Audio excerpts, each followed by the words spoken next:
Hello guys, welcome back to my YouTube channel. So without wasting the time, just get into the video. Okay, so नॉर्सेट 10 means में हमारे सिर्फ 10 days बचे हुए हैं. तो for a quick review, just to go through the pattern of the नॉर्सेट 10 means. तो इसके अंदर हमारे 160 क्वेश्चंस होते हैं that are only from the nursing, unlike the prelims जिसमें हमारे 80 क्वेश्चन सिर्फ नर्सिंग से होते हैं और 20 क्वेश्चन हमारे नॉन नर्सिंग के होते हैं. बट मेंस में हमारे 160 क्वेश्चन सिर्फ नर्सिंग के होते हैं. तो ये 4 सेक्शंस में डिवाइडेड होता है. 40 क्वेश्चंस का ईच सेक्शन होता है.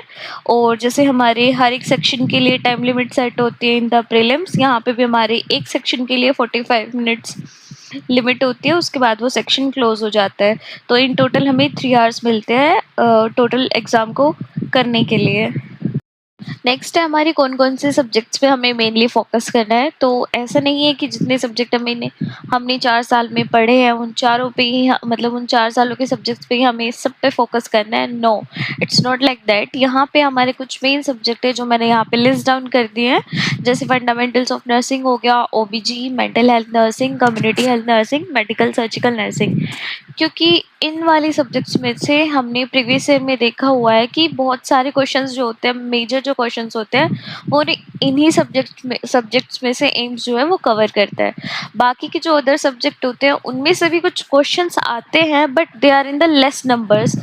वो होंगे हर एक सेक्शन में एक क्वेश्चन होगा तो इन टोटल 4 क्वेश्चन होंगे पूरे एग्जाम में. तो वो बहुत माइनर होते हैं.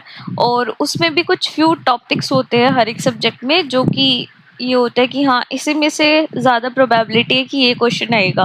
लाइक हमारे रिसर्च में से सैम्पलिंग का कोई क्वेश्चन आ जाता है, स्टैट्स में से मीन मोड मीडियन का कोई क्वेश्चन आ जाता है. तो ये लिमिट है. बाकी जो ये हमारे मेन सब्जेक्ट मैंने जो यहाँ पे लिस्ट डाउन किए हैं, ये तो हमें अच्छे से गो थ्रू करने ही होते हैं, जो कि हम अपने प्रिपरेशन के टाइम पे करते हैं. मेंस में हम कुछ नया नहीं पढ़ते हैं क्योंकि 10 दिन का टाइम होता है, तो हम कुछ नए टॉपिक को नहीं छेड़ना चाहिए यहाँ पे.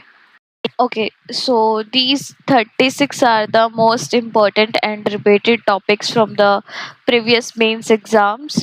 तो ये जस्ट 36 है. इनको आप कंसिडर कर सकते हैं as a checklist. Like last minutes में आपने जस्ट टिक कर सकते कि ये टॉपिक्स मेरे हो गए हैं क्योंकि ये बहुत इंपॉर्टेंट टॉपिक है और रिपीटेड टॉपिक है जो कि हमारे प्रीवियस मेंस एग्जाम में आए हुए हैं.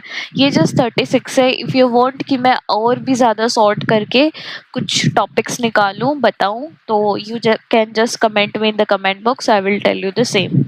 तो ये जस्ट प्लीज़ आप गो थ्रू कर लीजिएगा. Each and every topic should be consider as the most important.